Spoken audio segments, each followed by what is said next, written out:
10 Dehra Vidhan Sabha by elections का nomination प्रक्रिया समाप्त हो गई। उसके उपरांत स्क्रूटनी भी हुई है और आज विड्रॉल का आखिरी दिन था और सिंबल अलॉटमेंट का कार्य हुआ है। क्योंकि एक भी कैंडिडेट ने विड्रॉ नहीं किया था, तो अब हमारे पास कुल मिलाकर 5 कैंडिडेट्स हैं जो चुनाव के रण में उतरेंगे, जिसमें से 2 candidates national level political parties के हैं और 3 हमारे कैंडिडेट्स निर्दलीय हैं।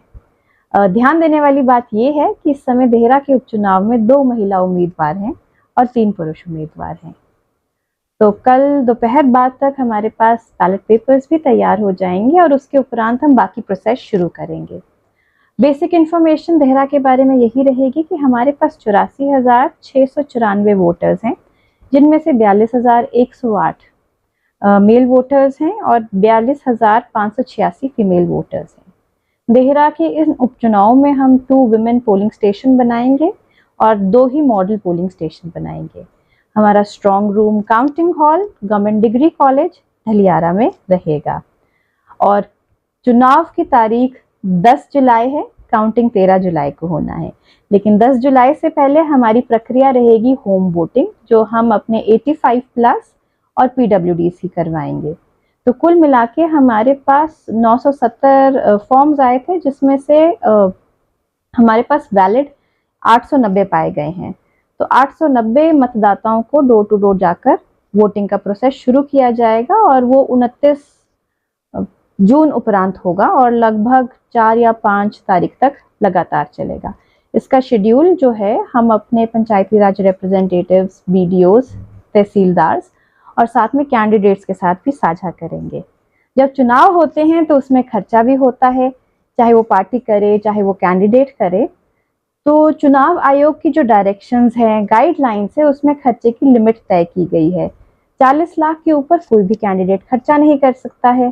खर्चे को ट्रैक एंड ट्रेस करने के लिए हमारे पास एक एक्सपेंडिचर मॉनिटरिंग कमेटी भी बनी है और हमारे पास एक एक्सपेंडिचर ऑब्जर्वर आते हैं इलेक्शन कमीशन ऑफ इंडिया से। तो एक्सपेंडिचर ऑब्जर्वर साहब सारा लेखा जोखा जो हमने बुक्स दी हैं इनको अपना खर्चा लिखने के लिए, वो चेक करेंगे और वो 3 तारीखें दी हुई हैं। हमारे एक्सपेंडिचर ऑब्जर्वर साहब 28 जून, 4 जुलाई और 8 जुलाई को कैंडिडेट्स की ये बुक्स चेक करेंगे और उनको बताएंगे कि खर्चा कम है, ज़्यादा है या किस तरह से व्यय उनको बताना है। जब हम चुनावों की बात करते हैं तो होम वोटिंग भी हमारी होगी, PBs भी हमारे तैयार होंगे, लेकिन सबसे ज़्यादा ज़रूरी है law and order. Law and order के हिसाब से हमारे पास यहाँ 100 पोलिंग स्टेशंस हैं और उन 100 पोलिंग स्टेशंस में हमारे पास 2 क्रिटिकल पोलिंग स्टेशंस है।